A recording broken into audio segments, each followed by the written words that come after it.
tell what was the relationship that you had that you think may have led you to being with someone who had used a love potion on you?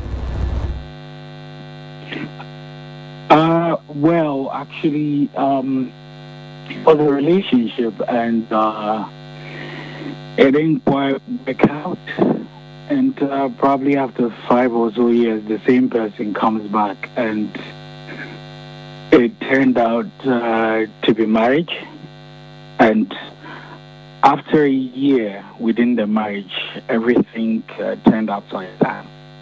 And, there were church people, pastors coming into most of the things that actually happened because it wasn't real.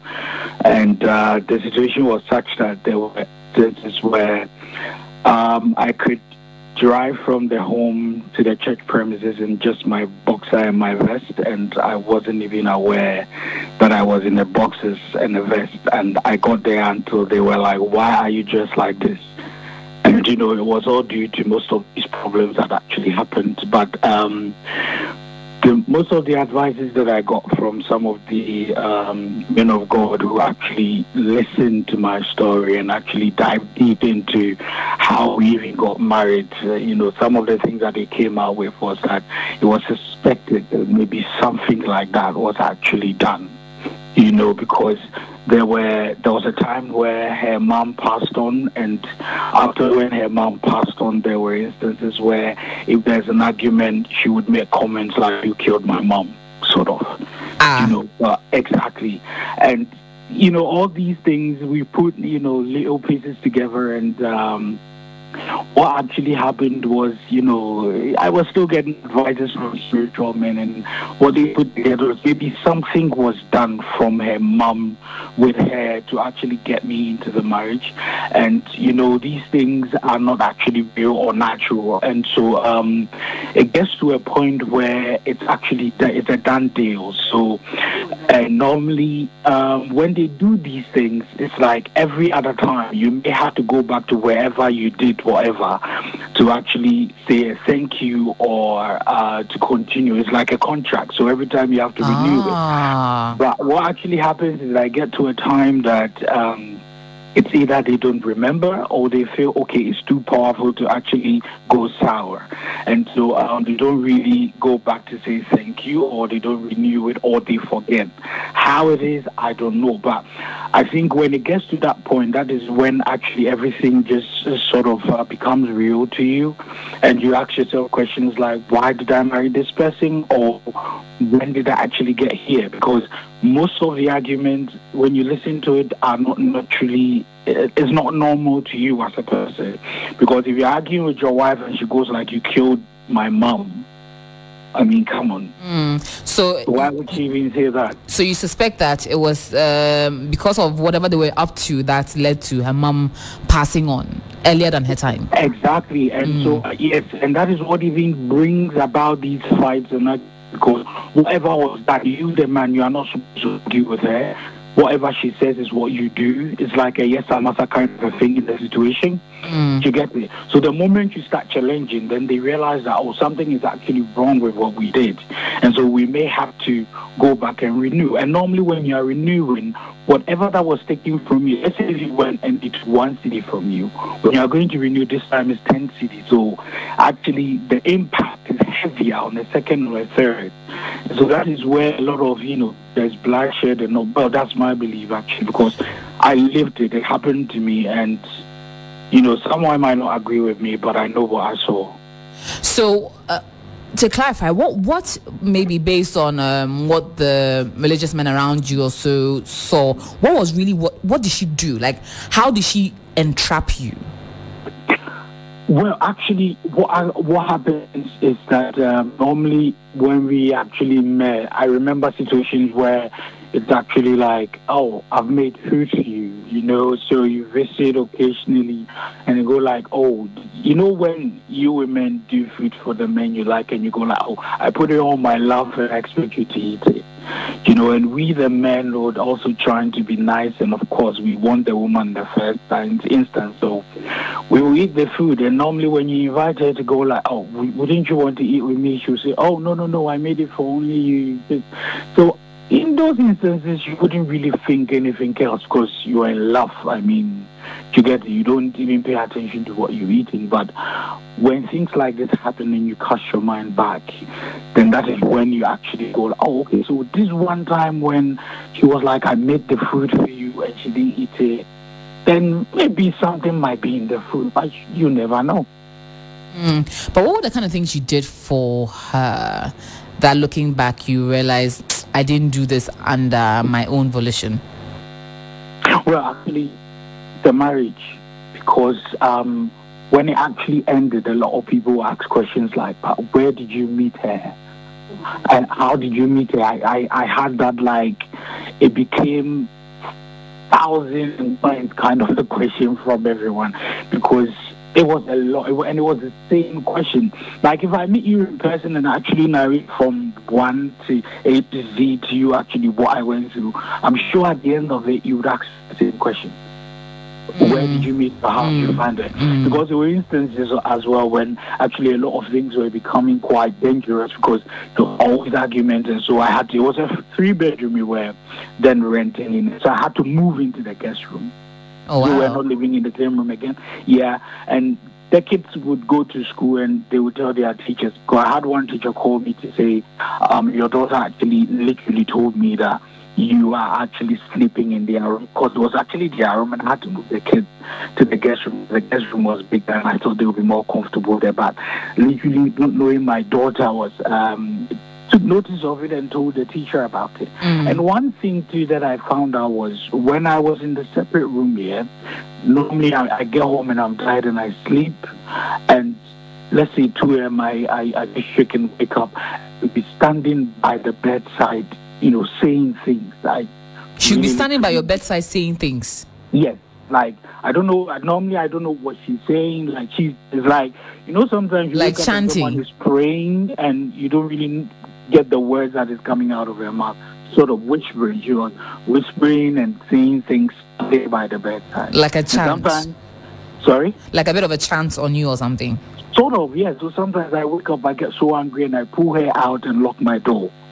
And that's the instance that normally I forget that I had to lock the door before sleeping. Wow. And that actually happened, like, I saw it like 2-3 times. Yeah. So then it sort of continued to you finally went out of the house in the boxers and shirts, and that's when you realized that things have gone south. Yeah, sure. I mean, it was, I thought that we're getting to the point where it was dangerous, and the only thing that I thought would resolve it at the time, or resolve the whole thing, that's something I'm not that type of man, because it was just every day there was something. She would insult, she would sometimes smash a bottle of Fanta bottle on the tiles, and it goes everywhere. So sometimes when I'm going out, I have to carry the kids in the car and just send them to my mom and go wherever I'm going, because it's like I really wouldn't know what would happen if I get back or she's in that state. Yeah. There was even a time where she was in a state where she had to go into the compound of the house, sat in the sun, and she was whispering things, sitting on the floor and putting pure water. She would bust one on her head and be saying stuff, and she was in, excuse my language, people who are listening is what it is. Those who are listening, I apologize for this, but she would be in her menses and she would, put that on the ground and say, I don't know whether she was trying to scare me, but this is not someone who is literally trying to scare you. Yeah. It's like she knew exactly what she was doing. But you see, I'm the type of guy that really don't believe in spiritualities at the time. And I thought, what was she doing? I don't really care. It's not going to do anything. The worst case scenario is unless you kill me. But so far as every time I sleep and I wake up, then obviously we fight. You know? Yeah. So there was always something to fight about, always something to defend. Until the point where it got worse, where she would just go out wearing, let's say you go out, you tell your husband that, oh, I'm going to the market to buy some foodstuffs. She comes back, you left wearing a yellow dress, you came back wearing a red dress. And then you ask her, what happened to the yellow one? Then she went like, okay, so I had a tummy issue, I had to visit, the private somewhere, and then the smell kind of got in the dress, I had to buy a new one and wear it. Who does that?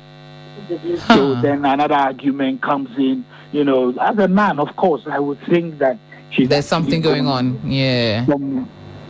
Somewhere, been with someone.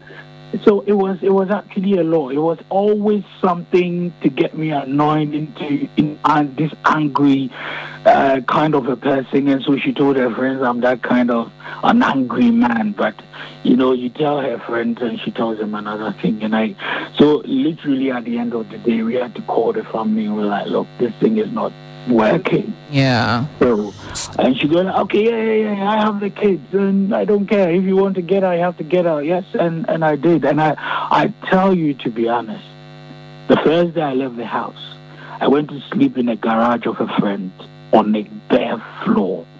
Wow. And I slept like a baby. Really? You wouldn't believe me, but I know what I felt that night. Peace. I slept like a baby, yeah. So yes, it was quite a lot of things, and even when I came out of it and started a new relationship, and then she found out who I was with, my pastors were telling me, look, your ex-wife had actually gone somewhere else again. This time around, it was quite deadly. She was sending my pictures. Wow. Yeah, my picture was buried in a cemetery and all of it. Wait. And I got wait. Your picture was buried in a cemetery. Yes. With I understand. I don't know it to be true, but I believed it. I went to a church, and these prophet people. Obviously, I don't know. Probably some listeners might not believe, but I believed it. He just called me out and said, are you married? I said, no, not yet. Then I had not married the new one I was with. I said, no, I'm not married. I'm single now. I said, no, but I see a woman standing behind you. Is there a problem between the two? Then I knew who he was actually. So I'm like, oh, yes, I have an ex. I said, oh, I see kids by her. I said, oh, yeah. Okay, now I know. She's my ex-wife. He said, oh, but I see her walking on some cemetery burying your picture. Wow. With menses, and when he actually described it, he had actually, when you ladies do your menses, the pads with the blood in it, she had soaked it in something like a bucket. So he had actually, the blood had actually come through the water, and it was this water that they poured on my picture in the cemetery to bury it. So, wow. It was like, oh, okay, so now she wants to kill me. I mean, obviously. But then, so the prophet also told me a few things I need to pray about, shared with me some verses. I need to do some fasting to break certain things. Yeah. And we also did ours. I didn't know whether I would work or not, but I was trusting God that it would work. And so far, till like I'm speaking to you now, I haven't heard anything else again. So how long were you married to her? I was married to her for 9 years. 9 years? Yeah. And how many kids did you have? 3 kids. We had 2 girls and a boy. So for 9 years, you were literally basically under her spell? Actually, I wasn't under spell after the first year. When we got past the first year, that is when a lot of things fell off my eye, I would put it in that sense. Because that was when even the brother she introduced to me as a brother, actually someone from her family picked the phone, I don't know who, and says, look, your wife's brother is not her brother, it's actually a sugar daddy. Eh? Oh, yeah. What? Yeah. So, like, AJ, let's say I'm dating you, right? And then it's mostly you say, oh, no, hi. follow me to my brother's place or something. And I go like, what are we going to do? Oh, I need to go see him. He needs to give me some money for some And you stuff. take her there, and you wait and for I her. drive her there, and I wait at the car park. And then it was her Because sugar daddy. Mostly this brother of hers was actually doing, let's say, a conference. Let's say you go to the conference center. So he's in there doing meetings or having a conference done. And then I have to wait at the car park for 2-3 hours before she comes back.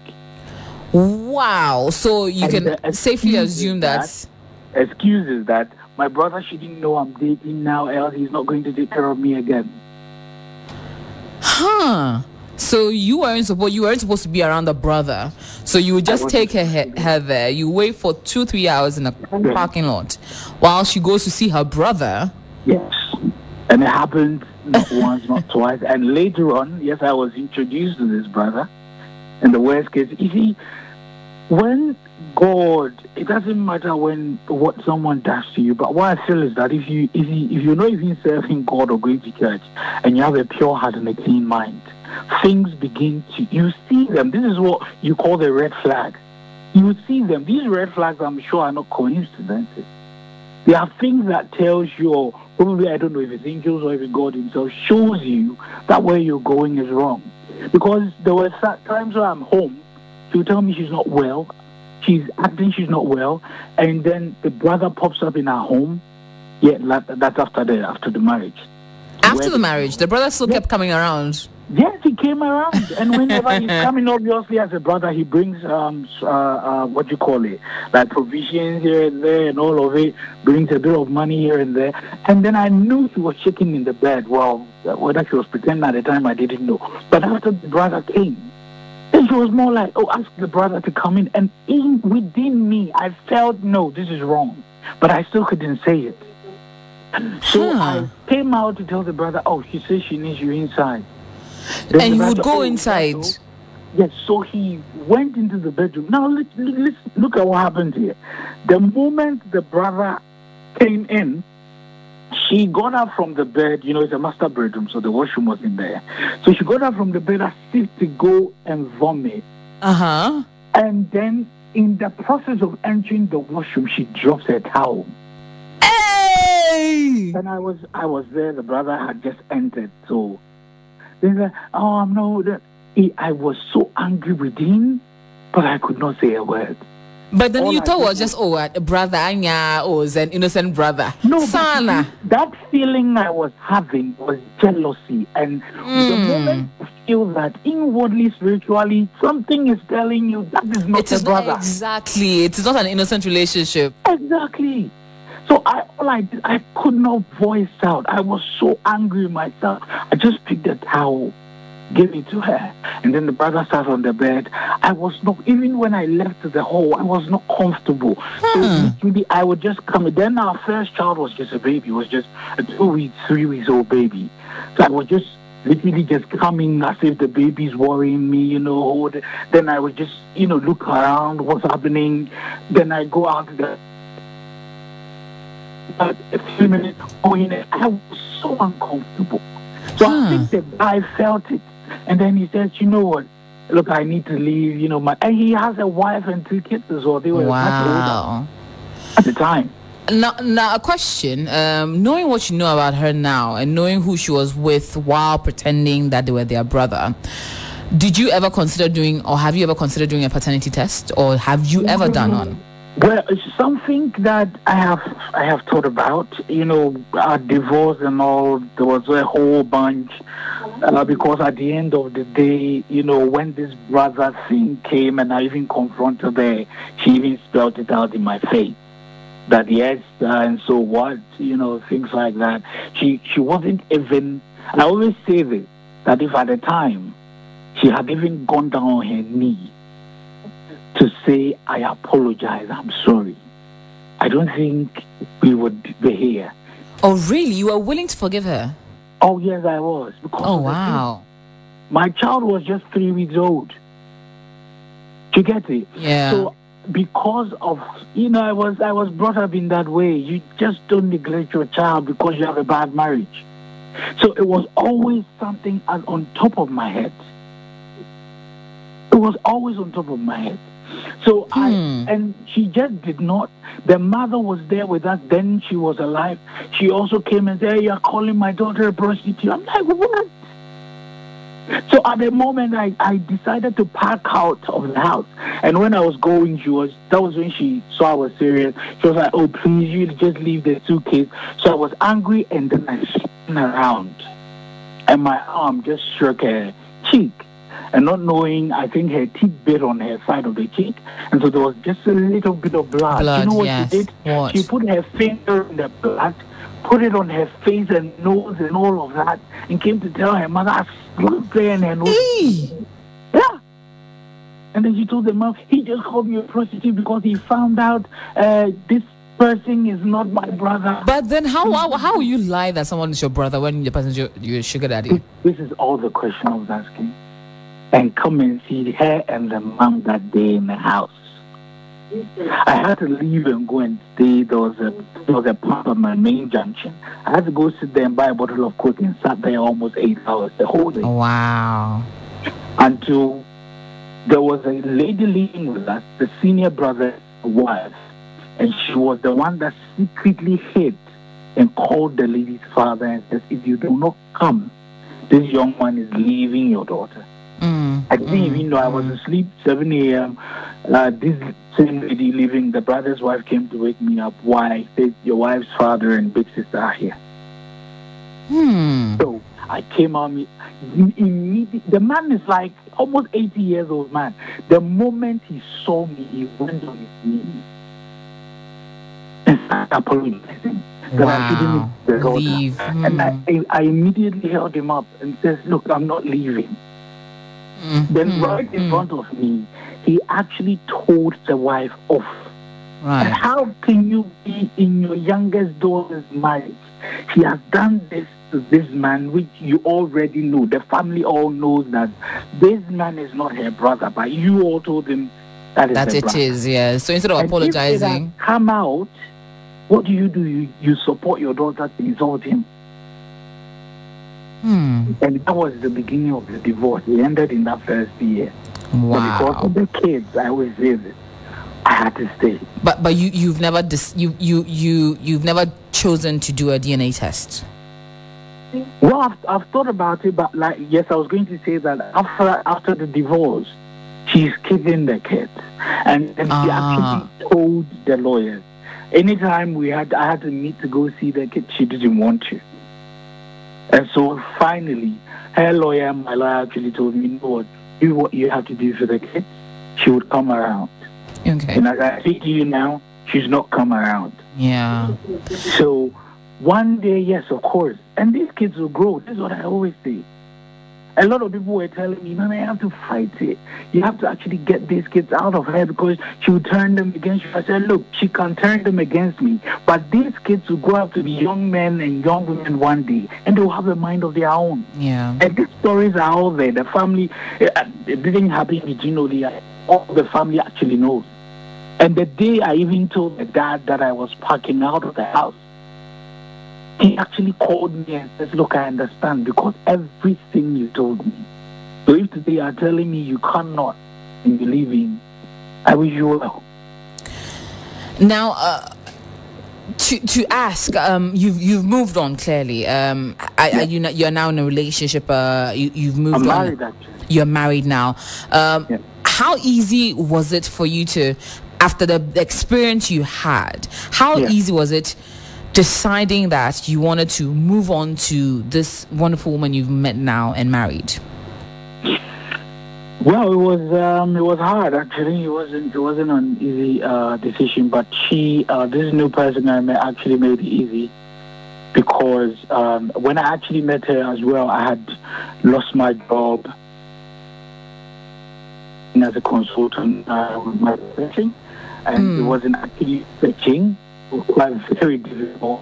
I was actually living in a one-bedroom somewhere. Someone actually helped me with because I had no money then, and most of the investment I did, I was still supporting the kids somehow with the little I could get, and I was still trying to find lawyers because everything had gone bad. I wanted my life back, but I'm the type of person that actually wants to I don't normally want to be on my own, because normally when I'm on my own, it's quite really difficult. It's tough to actually be on your own, because mostly you need another set of mind to actually help you to move on in life.